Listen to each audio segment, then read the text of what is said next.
他们仙海鱼族的确也参与了那次遗迹的行动，他们也得到了太古神水，但他们的父亲却并没有给他们使用。他们的父亲觉得他们现在的修为还尚浅，日后的高度会更高，现在这个时候还是想要让他们依靠自己的力量。太古神水完全可以等他们遇到瓶颈的时候再用，所以他们还没有用过。幸好你们还没有用，楚风说道。大哥哥为何这样说？小鱼儿眨动着好奇的大眼睛看着楚风，随后楚风便将王强也赠予了他太古神水，但他融合的时候察觉到了一丝不对劲，尽管那是楚风自己的推测，只是直觉上的推测，根本没有真凭实据，可楚风还是告诉了小鱼儿这其中的厉害。当然这些话楚风乃是暗中传音，毕竟太古神水这么重要的东西，王强能够得到本是不该送人的，竟然还有这种事，那我回去要告诉我父亲。小鱼儿说道。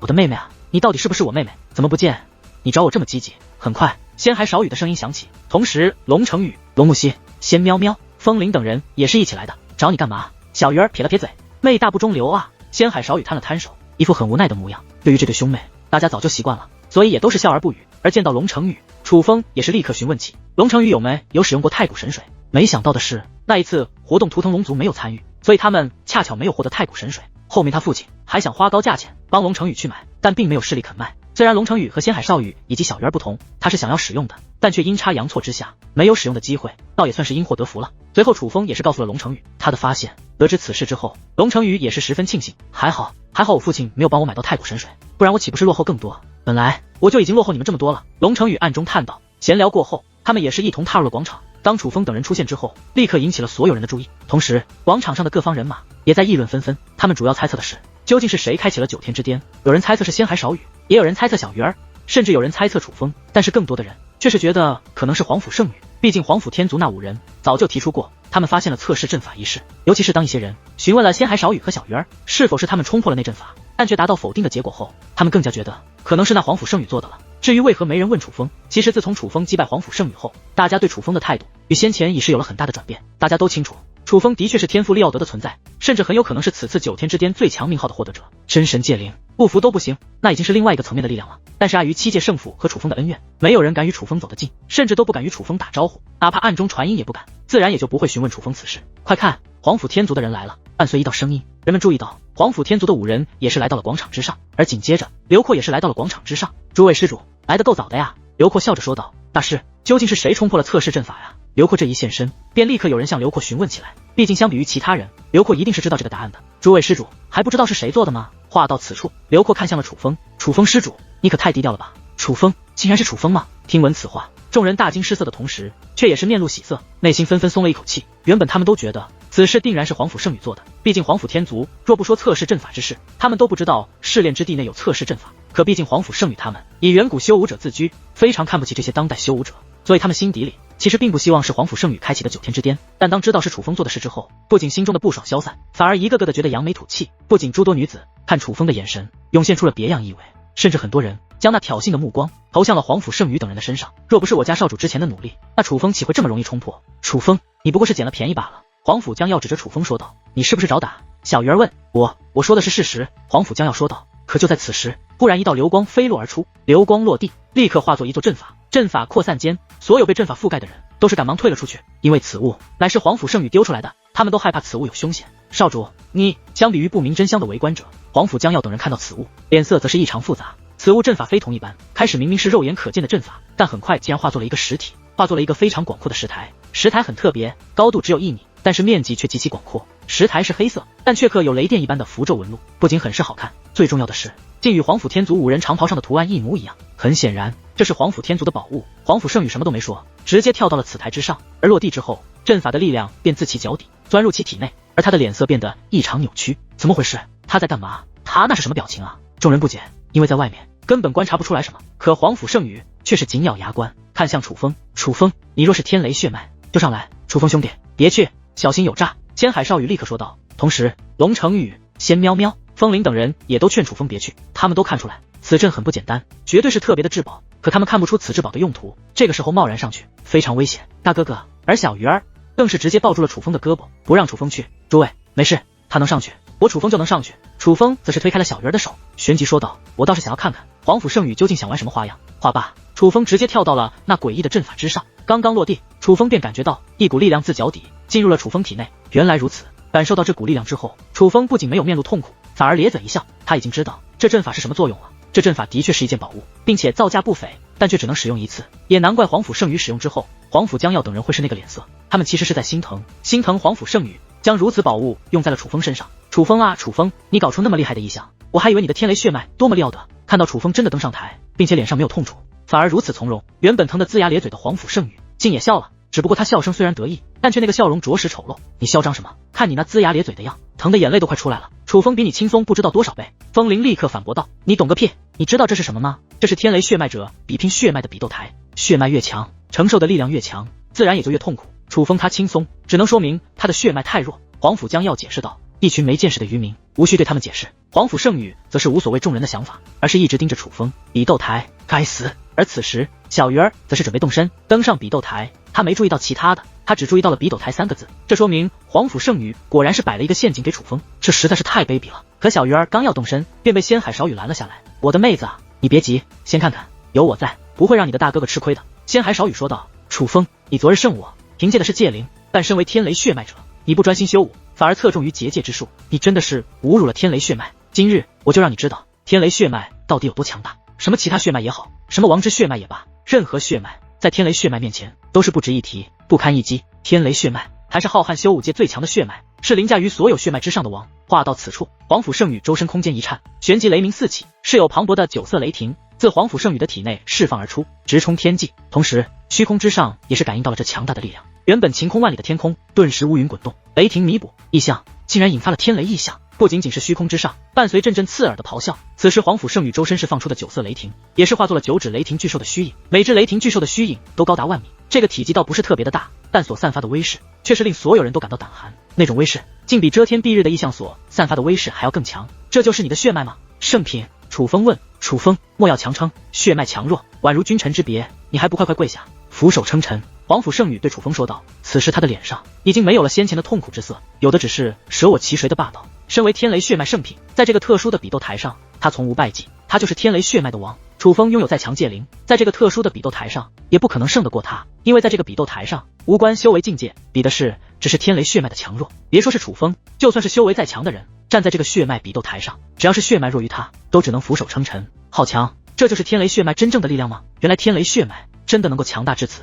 围观之人看着皇甫圣宇所散发的血脉力量，一个个眉头紧锁。尽管不喜欢皇甫圣宇这个人，可他展现的实力却也的确让他们惊叹。但相比于其他人，面对那展现君王姿态的皇甫圣宇，楚风却淡淡一笑。旋即楚风目光面转凝重，紧接着只听雷声四起，楚风的体内也是释放出了9色雷霆。这一刻天地震荡，所有人竟难以站稳，雷光冲天，普照大地，乌云也要退避开来。9色雷霆冲天起之际，不仅将虚空的异象直接冲破，更是取而代之，覆盖了整片虚空。9只雷霆巨兽，每只的体积都大到难以估量，因为9只雷霆巨兽已是真正的遮天蔽日。同样是9只雷霆巨兽，可此时却形成了鲜明的对比。高达万米又如何？在那遮天蔽日的雷霆巨兽面前，也是渺小到宛如蝼蚁。这感觉怎么回事？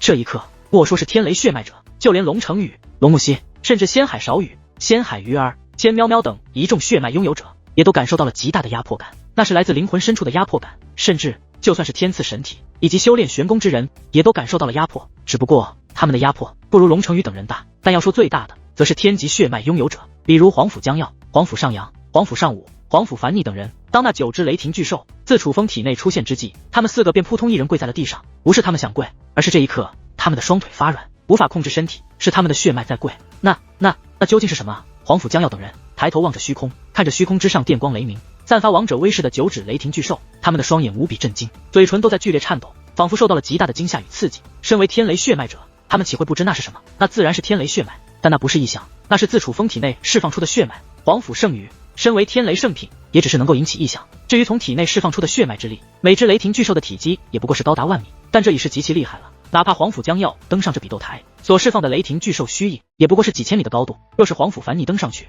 甚至只能释放出100米的高度。异象这种东西，他更是想都别想，这与他们自身修为无关，是血脉自身的强弱高低，那代表的也是血脉的上限。这就像是一只猫咪再强，纵横猫类无敌手，但又怎么可能强得过猛虎？但楚风眼下所释放的血脉之力已经超出了认知，因为皇甫圣宇已是天雷圣品，难道楚风比皇甫圣宇的血脉更强不成？可恶啊！此时一声极其不甘的咆哮自比斗台上响彻，是皇甫圣宇。皇甫圣宇不仅双膝跪在地上，他是整个人都趴在地上，尽管双手用力支撑大地，想要站起身来，但除了瑟瑟发抖，却什么都做不了。他根本站不起来，甚至抬不起头。而他体内所释放的9指雷霆巨兽，不仅体积从高达万米的巨物缩小到了只有几千米的高度，并且摇摇欲坠，剧烈颤抖，恐惧。先前还霸气十足，舍我其谁的9指雷霆巨兽，此刻表现出了极度恐惧。可再看楚风所释放的9指雷霆巨兽，并没有任何针对皇甫圣羽的意思，也没有针对任何人，他们就只是被楚风释放而出，露出了真容。因为体积巨大，只能盘旋于天际，仅此而已。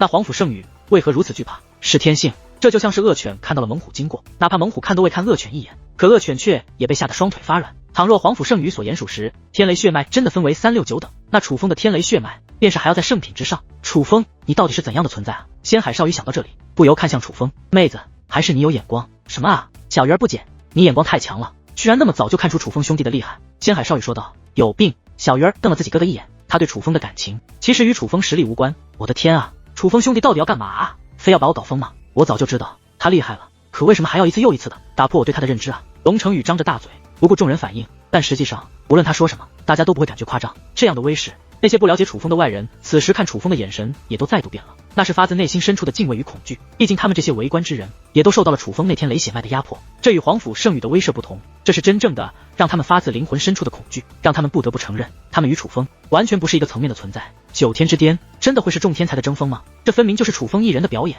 忽然，皇甫圣羽发出了痛苦的哀嚎，顺势观望，人们发现他似乎在承受着巨大的痛苦，而他所释放的9指雷霆巨兽已经缩小到了不足1000米，并且形态已经近似溃散，已经看不出是9只雷霆巨兽。少主，见此情形，皇甫将要等4人都想动身去帮皇甫圣羽解围，可刚刚起身便立刻趴在了地上，无论如何挣扎都难以站起身来。越是靠近的阵法，那压迫感便是越强。楚风兄弟的血脉还在延伸啊，哪怕已经如此，但却仍非全貌。仙海少羽望着虚空叹道，确实9只雷霆巨兽更大了。龙成宇也是附和道，先前9指雷霆巨兽早已遮蔽虚空，但那个时候只是因为太大，无法估算具体的体积，可现在以他们的所视范围，竟已经看不到9指雷霆巨兽了。他们目光所及内，只能看到7指雷霆巨兽的全貌，不是雷霆巨兽少了2只，而是因为雷霆巨兽体积仍在变大，大到他们已经无法将9指雷霆巨兽的全貌收入眼底。很快，那高台出现裂痕，看来到极限了，但不是楚风兄弟的极限，是这阵法的极限。仙海少羽注意到了阵法的变化，知道快要结束了。果然，伴随一声轰鸣，阵法彻底粉碎，而楚风的9指雷霆巨兽也是立刻消散，那种压迫所有人的恐怖感觉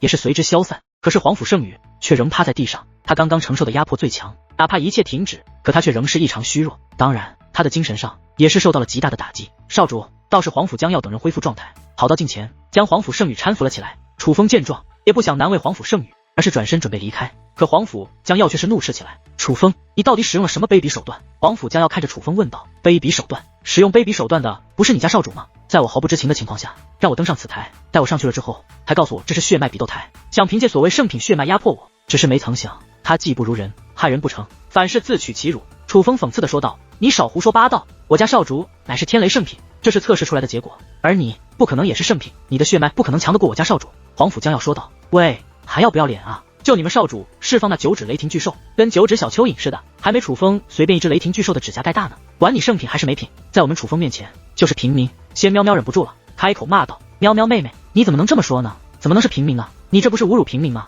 就他们少主那点血脉，在楚风面前充其量也就算个屁。你看看刚刚那9只雷霆巨兽，被楚风的雷霆巨兽吓得都神魂魄散了。风铃说道，还是风铃姐姐说的对。仙喵喵说道，嘻，那当然，我观察仔细呗。风铃也是得意的笑着，你们皇甫天族等几人都是气得脸色惨白，他们很是不服，可却找不到反驳的地方。但忽然皇甫将要想到了一个反驳的点，于是指着楚风问道，卑鄙手段就是卑鄙手段，不然为何你刚刚登上比斗台，脸上根本没有痛苦之色？对于这个问题，楚风只是淡淡一笑，有没有可能纯粹是你们家少主抗痛能力太差，明明是微不足道的痛楚，却疼得龇牙咧嘴？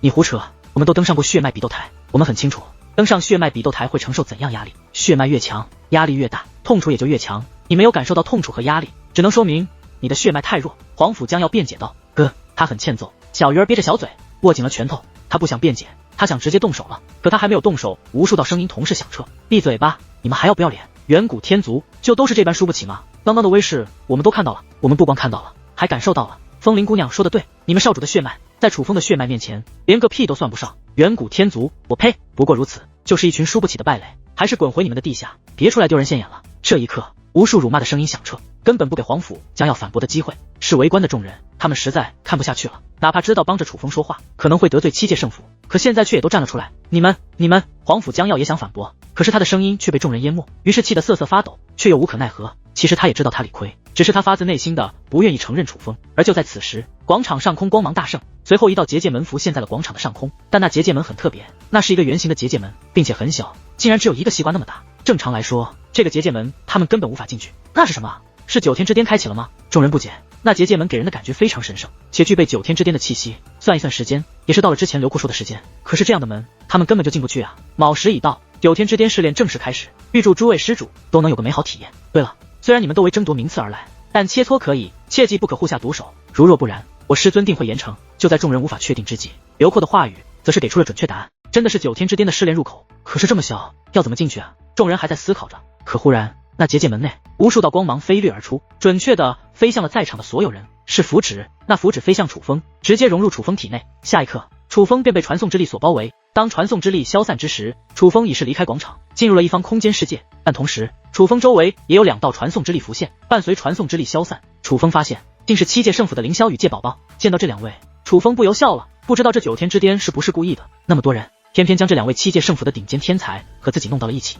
不过楚风倒也不惧，而是直接说道：要动手吗？凌霄与界宝宝见到楚风也很意外，但是对于楚风所说的话，凌霄也是立刻给出了他的回答。楚风，我个人并不憎恶你，但我是七界圣府之人，出于立场，我不能与你合作。话罢，凌霄已是御空而起，但离开前却看向了界宝宝。我个人意愿与你无关，你若想要与他合作，我不会阻拦。另外今日之事，我也会对族内保密，不会对任何人说起。话罢，凌霄便快速的消失在了此地。这个世界不大，应该是阵法，似乎专门为我们准备的，与其单打独斗，合作的效率更高。我倒是想看看界染清大人的儿子到底有着怎样的本事。界宝宝对楚风说道：所以你想与我合作？楚风问：你可以拒绝。界宝宝说道：我似乎没有拒绝的理由。走吧，让我们一起见识一下这九天之巅的试炼。接下来，楚风便与界宝宝同行，一起观察他们所在的这方世界。很快，他们发现这方世界其实不是很大，但的确是阵法。想要离开这方世界，必须找到阵眼，破开阵眼才行。正因为太小，所以时常还会遇到凌霄。凌霄见到界宝宝与楚风合作，也没说什么，显然他是真的尊重界宝宝的决定。当然，楚风也不仅仅是发现这方空间世界的猫腻，也是发现界宝宝的实力。界宝宝很强，与凌霄是同一水平的天才界灵师，至少他们的结界修为以及结界战力是同一水平的。相处下来，楚风觉得界宝宝人还不错，虽然他的话很少，但似乎是真心想与楚风合作。但正所谓知人知面不知心，楚风也很想确定一下界宝宝到底是真心与自己合作，还是伪装的好，实际心怀鬼胎。并且很快，楚风便寻找到了一个机会。楚风发现在这方世界内还藏匿着一个机缘，这个机缘对于他们界灵师会很有帮助，但想要拿到这个机缘，不仅要有精妙的破阵手段，还要承担凶险。于是楚风提出他来破这个阵法，让界宝宝保护他。界宝宝欣然答应。眼下这方世界一个植被茂密的地方，滔天涟漪不断炸响，界宝宝立于虚空之上，催动强大的阵法力量，正在与无数只高达100米的阵法生物交战。同时，数道高达10000米的结界门立于虚空之上，那些宛如章鱼一般的阵法生物正是从那结界门内飞掠而出的。但是那些阵法生物攻击的目标其实并不是界宝宝，而是远处那里有着一座磅礴的阵法。楚风则是在破解那阵法，这些阵法生物是要阻止楚风。伴随着楚风破阵越发接近完成，可那阵法生物无论是数量还是实力也是大幅度的提升。哪怕界宝宝是一位尊龙神袍界灵师，且战力堪比9品半神，可却也渐渐难以支撑。可是这种情况下，他仍在全力催动，守护着楚风的阵法，那是他所布置的阵法。可忽然一道结界光柱自背后飞掠而来，他躲闪不及，被轰伤了右臂，只是一击未能躲过。下一刻，无数结界光柱自那阵法生物口中喷出，向界宝宝同时轰来。见到这一幕，界宝宝则是直接闭上了眼睛。刚刚的战斗，他耗费了大量结界之力，已是到达了极限。他知道他躲不过这一击了，干嘛呢？闭目养神呢？可他没能等到肉身碎裂的痛楚，反而等来了楚风的声音。睁开眼眸，楚风就站在他的面前，而先前漫天的阵法生物都已经消散，正化作结界之力，漫天的飘散着。界宝宝赶忙回头，发现先前存在阵法的地方，那阵法已经解除。你成功了。界宝宝看着楚风，目光异常复杂。其实他知道楚风成功了，不然那些阵法生物不会消失，可感觉难以置信，毕竟刚刚他差一点就死了。确定了，你是真心与我合作，并且你还很单纯，明明可以逃，但却偏要死守，只是一次合作，值得搭上性命吗？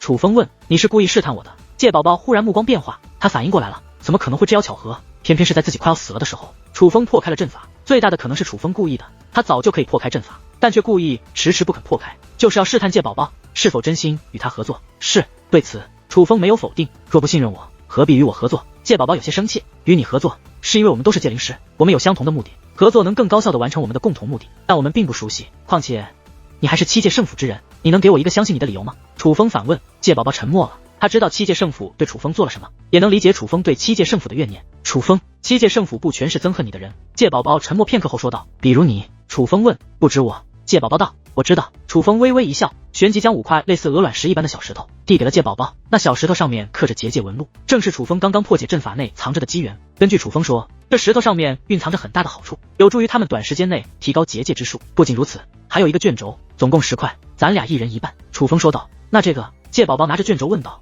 是我总结出的炼化阵法，个人觉得能更高效地发挥出这石头的价值。当然，你也可以用你自己的方法。楚风说话间便飞落而下，直接开始布阵，打算炼化那石头。很快，楚风阵法完成。界宝宝看着楚风布置的阵法，顿时目露惊叹。这段时间接触，他已经知道楚风的结界水平，可楚风布置的阵法每次都会让他眼前一亮。其实不是阵法多么精妙，而是楚风布阵的手法很精妙，就像是同样的阵法，在楚风手中布置出来后，就会得到升华，能够发挥到极致。楚风，先别炼化。界宝宝飞掠而下。怎么了？楚风问。界宝宝取出一个卷轴，丢向楚风。不如你将这个阵法升华一下。当然，这是我七界圣府的阵法，如果你不介意的话。界宝宝道。当然不介意，这是两回事。楚风打开卷后，发现界宝宝提供的炼化阵法的确更强，是专门针对这种刻印在石头之上的炼化阵法，而自己凭借秦九的布阵手段，也的确能够将这炼化阵法发挥到更强的地步。随后，当楚风挖掘出更精妙的布阵手段后，也是告知了界宝宝，二人使用相同的布阵方法，开始炼化5块石头。这5块石头虽小，但是来自太古时期的宝物，它蕴藏的结界之道非同一般。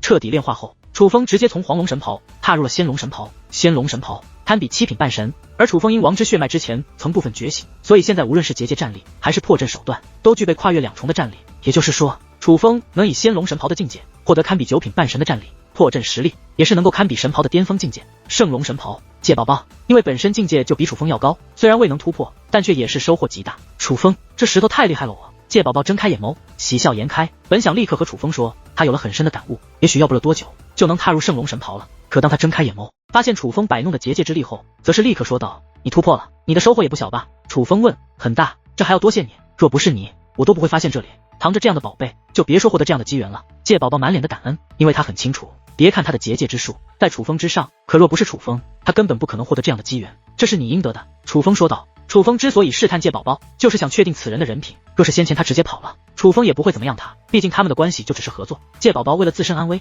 选择自保很正常，可他若是趁着楚风全力破阵，对楚风下毒手，那楚风就会直接杀了界宝宝。但界宝宝实际的决定，则是让楚风意外。此人不仅非常有合作精神，并且这合作精神强的有些令人惊叹了，差点为了保护楚风，把自己搭进去。这也是为何楚风要分他一半的原因。界宝宝值得。果然，人生在世，有时候选择大于努力。忽然，凌霄的声音响起，顺声观望，他站在远处的天际之上。楚风早就察觉到凌霄了，也知道他来了有一会了。在界宝宝完全抵抗阵法生物的时候，凌霄就已经在了，并且楚风还察觉到，凌霄本来是打算出手救界宝宝的。如果楚风没有及时解开阵法，其实凌霄也会出手，他已经在暗中布置好阵法了。所以楚风对这凌霄的印象也不差。凌霄，你不与楚风合作，可是吃亏了。界宝宝对凌霄说道。知道了知道了，已经在后悔了。凌霄飞落而下，旋即看向对楚风，界染清大人的儿子确实厉害，不知我现在加入你们的合作是否还来得及？当然。楚风道。那就太好了，因为根据我的观察，这方世界共有3处阵眼，需要我们同时破阵才行，若不合作，我们恐怕都要被困在这里了。凌霄说道。的确有3座阵眼，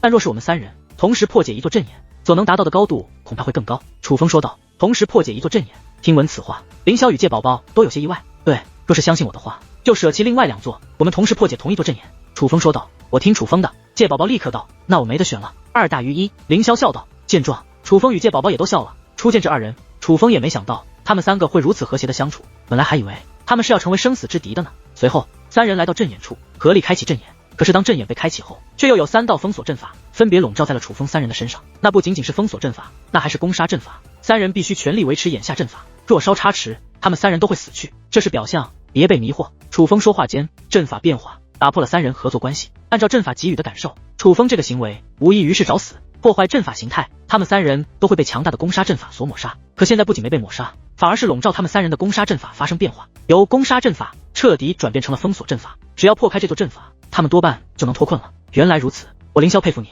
凌霄叹道。他现在才明白楚风的意思，他们若是按照阵法的感受，为了自保而一直努力维持阵法，只会被白白消耗结界之力，根本无法破开这阵法。反而是楚风一眼就看穿了，那是迷惑他们的，从而打破了一切。所以凌霄才说他佩服。他也许也能看破，但需要时间，不会这么快就看破。随后，凌霄与界宝宝全力破阵，很快他们便破开了那束缚他们的阵法。二人几乎是同时破阵的，可当他们看向楚风，却发现楚风仍在破阵，并且楚风破阵的进度似乎只完成了一半。两位合作愉快，祝你们好运。楚风笑着对二人说道。还来不及回话，凌霄与界宝宝已被传送之力覆盖，下一刻他们已是来到了一个岩洞之中，岩洞很深，深处蕴藏无尽凶险，传送之力变化，分别化作一把钥匙落入他们手中。他们也都闯过诸多遗迹以及阵法世界，对此也是轻车熟路，虽眼下还不知这结界要是具体作用，但知道后面一定有用，这也是他们破解第一关的奖励。感觉如何？凌霄问。什么？界宝宝问。与楚风的合作啊。凌霄道。那你感觉如何？界宝宝问。一个字，爽。凌霄道。界宝宝诧异，他虽然不是特别了解凌霄，但根据他以往的接触，凌霄平时也是沉默寡言之人，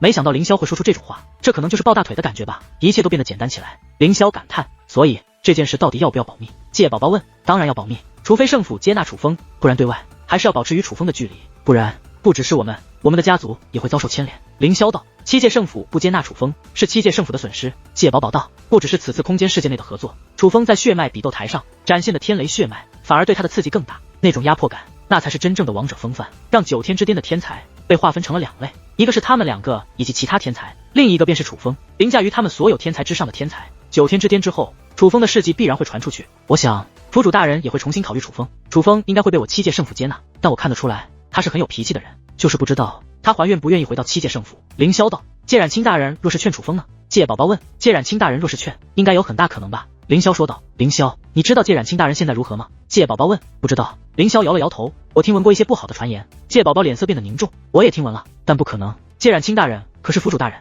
最疼爱的人，其实非要说，界染清大人就算与外人在一起，也并不是什么不能原谅之事。况且现在楚风已然证明他的父亲绝非等闲之辈，不然他怎么可能拥有如此强大的天雷血脉？这也恰恰证明界染清大人的选择是正确的，他虽然选择了外人，但却选到了对的人。凌霄道。所以传闻是假的？界宝宝问。一定是假的，族内有些人本就不安分，最喜欢做搅乱是非之事，唯恐天下不乱，对于这些荒谬的传言还是要自我分辨。凌霄道。界宝宝微微点头，但旋即却又问道，可假如传言是真的呢？我是说假如。凌霄没有直接回答，而是长舒了一口气后对界宝宝说道，那我们要劝家人离开七界圣府了。为何？界宝宝问。因为楚风一定会毁了七界圣府。凌霄道。确实。界宝宝再度点头。好了，传闻不会是真的，七界圣府也一定会接纳楚风，你的假如不会成立。走吧，大腿没了，接下来要看咱们两个了，还是要小心一点。凌霄说话间释放出结界之力，谨慎的向前行去。见状，界宝宝也是释放出结界之力，同样谨慎的向前行去。楚风在的时候，他有一种安全感，楚风不在了，哪怕有凌霄同行，可那种安全感却也不在了。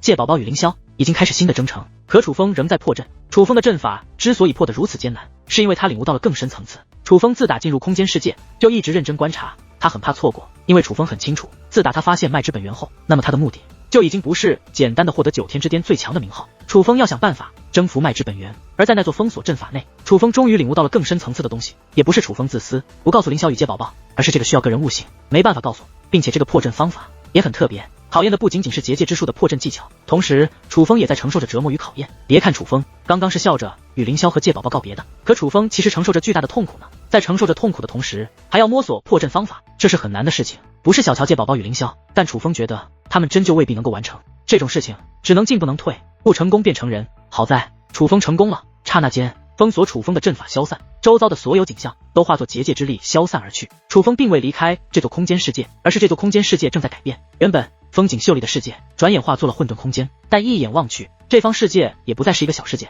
而是大到宛如身处于浩瀚修武界。原本周遭漆黑一片，但渐渐出现了光点，光点越来越多，每一个光点都是一方世界，很快汇集成九道天河。九道天河楚风都能看得清楚，在这浩瀚星空之中，各个绚丽璀璨，那可是无数修武者难以生存之地，是由无数世界组成的壮观景象。可很快竟然有9种磅礴的气焰分别出现在了九道天河，它们的体积竟与九道天河相差不多，其他天河开始变得模糊，楚风看不清楚了，但是血脉天河却越发清晰，那是金色的气焰于血脉天河内奔腾，脉之本源。楚风惊叹，难怪刘阔说楚风之前试炼之地内所见并非脉之本源全貌，甚至覆盖世界的脉之本源也并非全貌，原来脉之本源的全貌是与血脉天河不相上下的庞然大物。楚风认真观察着脉之本源的一举一动，它似是生命体，但又不像纯粹的生命体，但能够确定的是它具有一定的意识，并且极其强大。可忽然脉之本源向楚风冲击而来，刹那间楚风便被金色的气焰所覆盖。金色气焰太过狂暴，哪怕楚风也是疼痛难忍，很快便肉身破灭，灵魂也是出现裂痕。楚风现在唯一能做的就是咬紧牙关，承受这一切。楚风凭借优于常人的忍耐力，楚风的灵魂不仅开始恢复，肉身也是开始恢复。这种情况下，楚风也是能够认真观察一切。此时，无论是天眼还是其他观察手段都没有效果，但楚风却产生了一种强烈的直觉，这似乎不是淬炼。楚风想到这里，便向前走去，而越是向前，那金色气焰的力量越强。可楚风在不断适应与调整下，仍在不断前行。因为金色气焰太过狂暴，楚风尽管在不断适应，可随着不断前行，却也意识模糊。他只是不断前行，是本能与直觉驱使着他这样做。就这样，楚风都不知自己走了多久，但他一直在坚持着，无比坚定，无所畏惧。当然，最主要的是他能承受得住。你有资格。忽然，一道声音响彻，这道声音之强，能穿过无数世界，跨越天河，覆盖整个浩瀚修武界。这样的声音响起，楚风顿时恢复清醒，顺势观望。楚风仿佛看到，在金色气焰深处，一个巨大到堪比一方星域的身影，立于在那浩瀚星空之中。随后，磅礴的金色气焰开始融入楚风的体内，没有狂暴之力，没有了对楚风的折磨，而是单纯的进入了楚风的体内。当金色气焰全部进入楚风体内后，楚风发现他还站在那个与界宝宝还有凌霄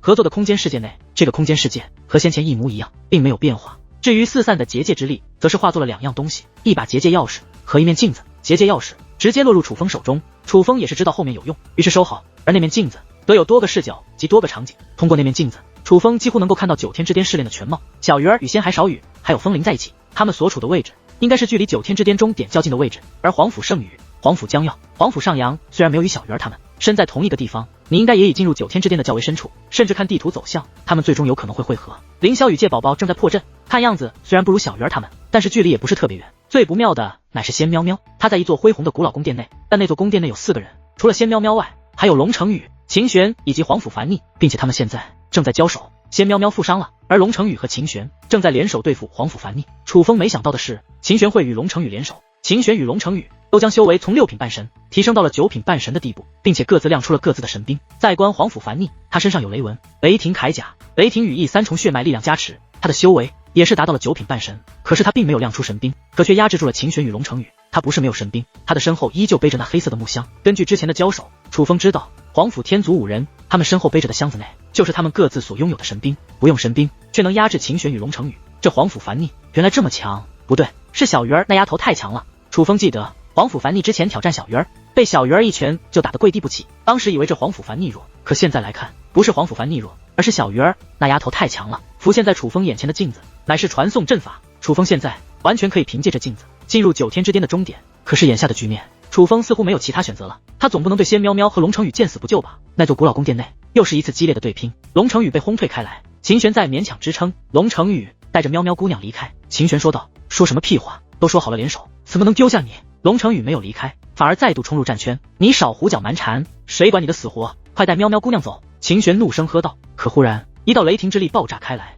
秦玄与龙成宇皆是被震退。这一次的力量太强，哪怕这座宫殿面积极大，大到能容下多座山脉江河，可这强大的冲击力还是将他们2人瞬息之间便轰退在了岩壁之上。原来你们都是想英雄救美，女人果然祸害，我来帮你们除掉祸害。皇甫凡逆化作一道雷霆，直奔仙喵喵飞掠而去。见状，龙成宇和秦玄同时动身，施展武技想要阻止，可因为距离已是来不及。可是就在皇甫凡逆那覆盖雷霆的拳头即将落在仙喵喵身上之际，却有耀眼光芒浮现。抬头一看，一道身影出现在了仙喵喵身前，正是楚风。是楚风用手掌抓住了皇甫凡逆的拳头。楚风看到楚风、秦玄、仙喵喵、龙成宇皆是脸色大变，但要说脸色最难看的却是皇甫凡逆，他是你打伤的。楚风对皇甫凡逆问。皇甫凡逆刚要开口，楚风一拳轰出，直接轰在了皇甫凡逆的肚子之上。强大的冲击力使得皇甫凡逆大口鲜血喷涌而出，但是因为楚风的另一只手握着他的手，他根本飞不出去。强大的冲击力与体内爆炸，将他后背的衣衫都轰出了一个窟窿。只是一拳，皇甫凡逆便无力支撑，直接跪在了楚风面前。看到这一幕，秦玄也傻了。楚风所施展的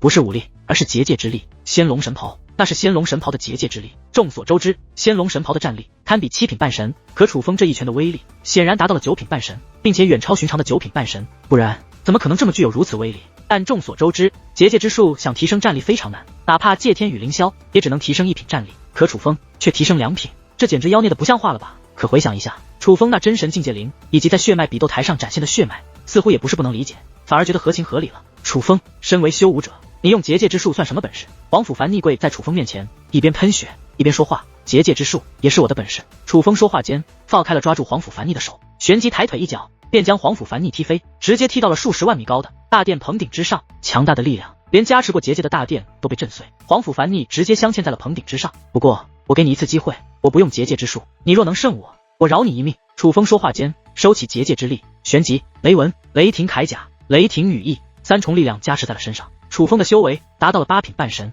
5品半神。楚风的修为不是3品半神吗？看到楚风这个修为，所有人都是目光变化。毕竟之前黄甫将要测试过楚风修为，楚风是3品半神，可现在施展3重血脉之力后达到8品半神，说明楚风真实修为已然达到了5品半神。但不对，就算楚风真实修为达到5品半神，使用3重血脉达到了8品半神，可现在黄甫凡逆的修为却是达到了9品半神啊！楚风怎么可能是他的对手？楚风，你别意气用事，和这种人没什么好讲的，直接用结界之术废了他就行啊！秦玄大声说道。楚风没有理会，而是看着黄甫凡逆，怎么不动手？楚风问。你真的不用结界之力？黄甫凡逆是不敢动手，他不相信楚风8品半神怎么可能是他的对手？楚风明显是故意骗他的呀！我说了，我不用结界之术，使用武力与你交手，你若能胜我，我饶你一命。这个机会给你了，你是不打算要吗？楚风问。楚风这句话说出，也是提醒了黄甫凡逆。楚风可是连黄甫圣女都能击败的人，他不光结界之术强，他可是拥有真神界灵，他不出手又能如何？面对楚风这种存在，他根本连逃脱的机会都没有。于是他眼中浮现出一抹决意。楚风，男子汉大丈夫，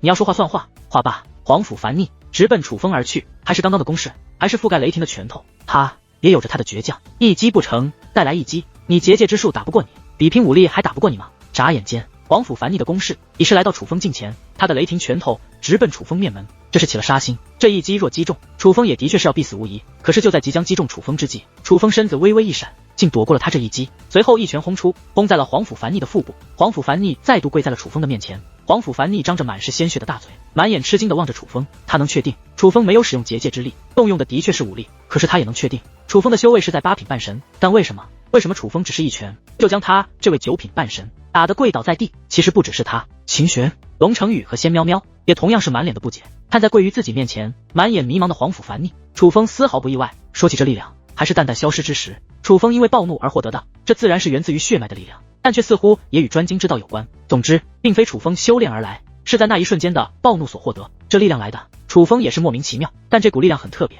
它具有逆战一品的力量，但却察觉不到逆战一品的气息。就比如楚风现在是8品半神，当楚风动用这股力量后，楚风的战力已达到9品半神，但是外人根本发现不了楚风是9品半神，也感受不到楚风的战力提升。在他们看来，楚风就是8品半神，与寻常的8品半神没有任何区别。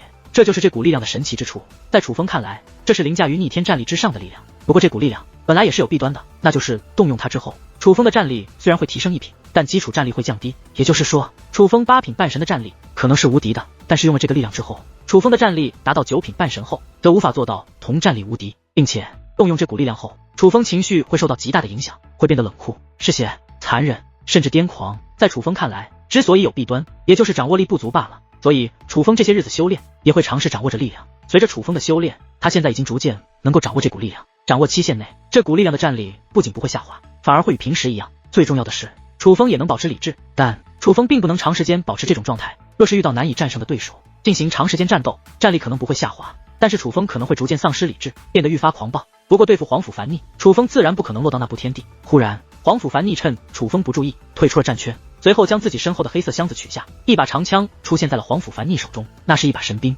神兵握在手中，黄甫凡逆的战力也是再度得到了提升。楚风，说话算话，不许动用界灵，也不许动用结界之力。黄甫凡逆对楚风说道。别废话，说了不用就不用。楚风说话间，手腕一转，太古英雄剑出现在了手中。尊兵，楚风，别小瞧神兵的力量加持。看到楚风手中的尊兵，秦玄赶忙提醒，虽说不知楚风为何能以8品半神的修为击退9品半神的黄甫凡逆，可在他看来，这一战关乎他们所有人的安危，若是楚风败了，他们也要倒霉，所以他不希望楚风大意。糟了，楚风兄弟他没有神兵。相比于秦玄，龙成宇则是知道楚风目前还没有神兵，而见到楚风亮出尊兵，黄甫凡逆则是眼前一亮，立刻说道：楚风，你只能用尊兵和我打，不许用神兵，你还要不要脸啊？见状，秦玄和龙成宇同时破口大骂：我与楚风交手，关你们屁事！黄甫凡逆瞪了秦玄与龙成宇一眼后，又看向楚风：楚风，你敢不敢只用这把尊兵和我打？有何不敢？但我丑话说在前头，若是我用尊兵，你都无法胜我。黄甫凡逆，明年今日就是你的忌日。楚风此话一出，秦玄和龙成宇都是神色一致，楚风要直接杀了黄甫凡逆。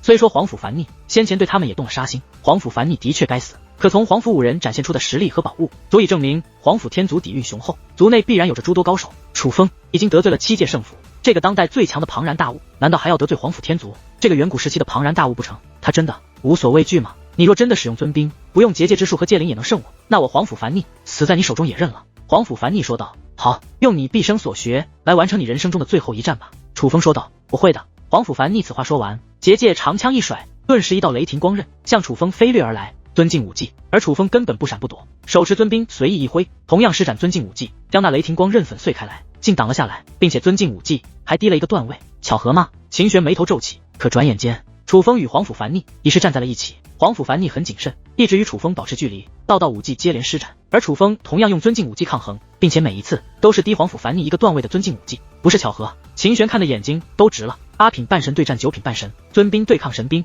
就连施展的尊敬武技都是低于对方一个段位的，但却能够抗衡，这是多么可怕的战力！楚风根本没有施展全力，完全是在戏耍黄府樊逆，侮辱，这是对黄府樊逆的侮辱。可秦玄却觉得自己的脸也火辣辣的疼。黄府樊逆在楚风面前弱的简直像个孩子，被楚风玩弄于手掌之中。可是偏偏这样的黄府樊逆，是他与龙成宇还有仙喵喵联手都未能战胜的，毋庸置疑，若是他与楚风交手，只会更惨。你笑什么？忽然秦玄看向龙成宇，他发现龙成宇正看着自己笑呢。我笑你一脸没见过世面的样子，看着吧，楚风他会颠覆你对修武的认知。龙成宇说道。已经颠覆了。秦玄道。还会继续颠覆，一次又一次的颠覆。龙成宇笑道。就在此时，伴随一声轰鸣的响彻，黄府樊逆也是倒飞而去，他的胸口被洞穿了一个窟窿。楚风隔空施展武技，刺穿的哪怕施展低一个段位的武技，可楚风还是重伤了黄府樊逆。黄府天族就这点本事。楚风手持太古英雄剑，立于虚空之上，鄙夷的看着黄府樊逆。而听闻这句话，黄府樊逆也像受到刺激一般，整个人的脸色都变了。我不允许你侮辱黄府天族。此话说完，黄府樊逆忽然站得笔直，双手握住长枪，将长枪立于身前。与此同时，整个大殿都为之震荡，一股强大的雷霆自黄府樊逆体内释放而出。那雷霆越来越大，很快在黄府樊逆身后形成了一条巨大的雷霆蛟龙。虽是蛟龙形态，并非完整的龙形态，可这由雷霆凝聚而成的蛟龙，却有着一双宛如具有智慧的眼眸，散发着无比可怕的威势。神境武技。秦玄和龙成宇以及仙喵喵同时开口，他们都感受到了，那是神境武技。神境雷蛟。黄府樊逆握紧手中长枪，随后那雷龙竟与长枪融为一体。可忽然他愣住了，不只是他，秦玄、龙成宇、仙喵喵都愣住了。不知何时，楚风来到了黄府樊逆身后，速度之快，他们反应过来的时候，楚风已是站在了黄府樊逆的身后，并且此时楚风周身缠绕着黑色气焰，那气焰极其诡异，散发着无比黑暗的气息，仿佛来自地狱。那与修罗戒灵的气息很像，但却并非修罗戒灵的气息，反而是楚风的气息。楚风怎会散发出如此黑暗的气息？察觉不妙，黄府樊逆便想拉开距离，再对楚风施展融于神兵长枪的神境武技。可楚风手掌对他伸出，那黑色气焰瞬息便将黄府樊逆包裹封锁。秘技暗之掠夺，秘技暗之掠夺。此刻那黑色气焰开始自黄府樊逆身上倒涌进入楚风体内，随之黄府樊逆便发出了撕心裂肺无比痛苦的惨叫。这一刻，黄府樊逆的雷纹、雷霆铠甲、雷霆羽翼，甚至是融于神兵长枪的神境武技，都跟随那黑色气焰进入了楚风的体内。可是当黑色气焰彻底从黄府樊逆身体离开后，黄府樊逆不仅痛苦消除，更像是没事人一样，只是刚刚施展的所有手段不见了而已，但除此之外仿佛并无影响。你刚刚对我做了什么？黄府樊逆抬头看着楚风，他不知道楚风对他做了什么，但刚刚他感觉仿佛自己被那暗黑色力量洞穿了，仿佛自己的灵魂被那暗黑色力量抽走了，但是他还活着，并且并无大碍。这说明那力量虽然可怕，但实质性的伤害远没有看上去那么恐怖。可黄府樊逆仍是感觉不太对劲，因为刚刚的感觉实在太令他恐惧了。黄府樊逆，我没有耐心了，再给你最后一次机会，你若仍不能胜我，我便杀了你。楚风对黄府樊逆说道。那你能不能别躲，也别阻止我，而是我让对你施展出我的手段吗？黄府樊逆问。他怕了，刚刚明明已经施展出了神境武技，可还没来得及释放，就被楚风用诡异的手段破坏了。不仅仅是手段诡异，楚风的速度也是快得惊人，这样下去他根本没有办法战胜楚风。黄府樊逆，你真的不要脸了吗？干脆楚风站在那里不懂，让你打算了。龙成宇忍不住了，大声骂道，因为黄府樊逆这个要求实在太过分了。可对于这个过分的要求，楚风却是淡淡一笑，说道，可以。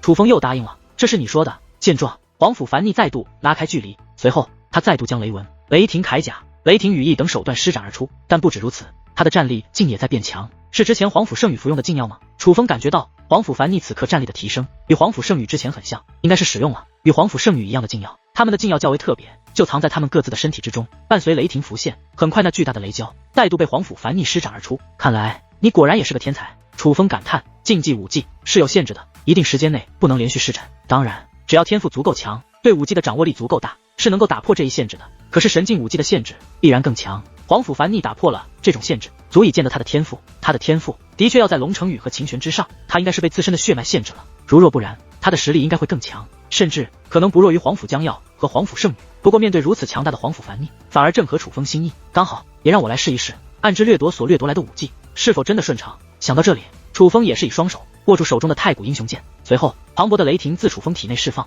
随后形成一条巨大的雷霆蛟龙盘踞在楚风身后。楚风的雷霆蛟龙形态上与皇甫凡逆一模一样，但体积更大，威势更强，果然可以。此时楚风内心兴奋无比，暗之掠夺乃是楚风自己打造的秘技，这秘技来头可是极大，乃是楚风运用至暗之道为根基打造而成。此秘技不仅能够掠夺对方的武技和秘技，并且还能够掠夺对方的剑灵，只要是对方在楚风面前施展过的手段，楚风都能掠夺，并且在掠夺到手之后的一定时间内，掠夺而来的武技比对方的还要更强。当然这还是楚风第一次真正施展，没想到竟与自己观察到的一模一样。但最关键的是，暗之掠夺已经足够逆天，可楚风还未能完全参透他的力量，也就是说暗之掠夺还有其他威力等待着楚风开发，这就是至暗之道的力量。也许有朝一日，这暗之掠夺会成为楚风的杀手锏也说不定。可就在楚风内心兴奋，其他人可就吓得不轻，尤其是皇甫凡逆。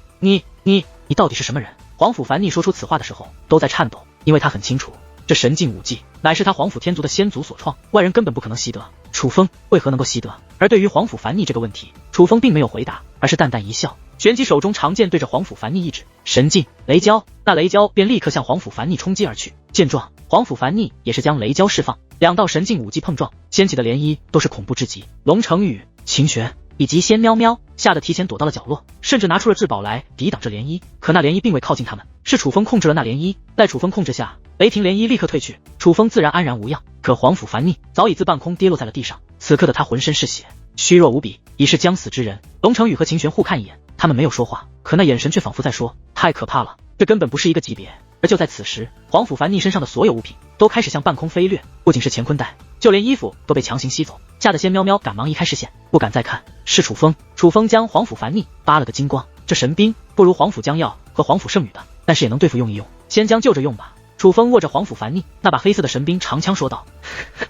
而听闻此话，一阵冷笑响彻，是皇甫凡逆。楚风，我知道你的心思，但我皇甫凡逆的神兵不是你能掌握的，他已经与我。可皇甫凡逆话未说完，便愣住了。只见楚风握紧那神兵长枪，磅礴的血脉之力不断融入神兵长枪之内，很快神兵长枪的气息便与楚风交融，楚风的战力肉眼可见的增强。不仅如此，那神兵还浮现出了雷霆。看到那雷霆，皇甫凡逆表情目若呆鸡，可浑身却剧烈抽搐，受到了极大的刺激。身为皇甫天族之人，他知道那雷霆代表着什么。那神兵长枪乃是皇甫天族先祖于远古时期请顶尖剑灵师为他皇甫天族族人量身打造，神兵认主方可使用，但若是神兵认主的程度达到了极为满意的程度，神兵自身便会释放雷霆。这便是为何皇甫将耀与皇甫圣女的神兵刚刚亮相就都缠绕着雷霆的原因。这是皇甫凡逆努力多年未曾实现的梦想，不曾想刚刚落入楚风手中便被他做到了。不好意思，这神兵是我的了。楚风手腕一转，将那神兵以及从皇甫凡逆身上掠夺来的所有宝物都收入自己的乾坤袋内，但猛然间想到了什么，不由问道：对了，皇甫凡逆，你刚刚说什么？听闻此话，皇甫凡逆一口鲜血喷涌而出，整个人虚脱的趴在了地上。此刻的他虚弱的连爬起来的力气都没有了，只能就这样无力的趴在地上。可他却忽然疯狂的大笑起来，苍天不公，苍天不公啊！虚弱的他发出了无比刺耳的咆哮，但咆哮过后也是身子一散，气尽而亡。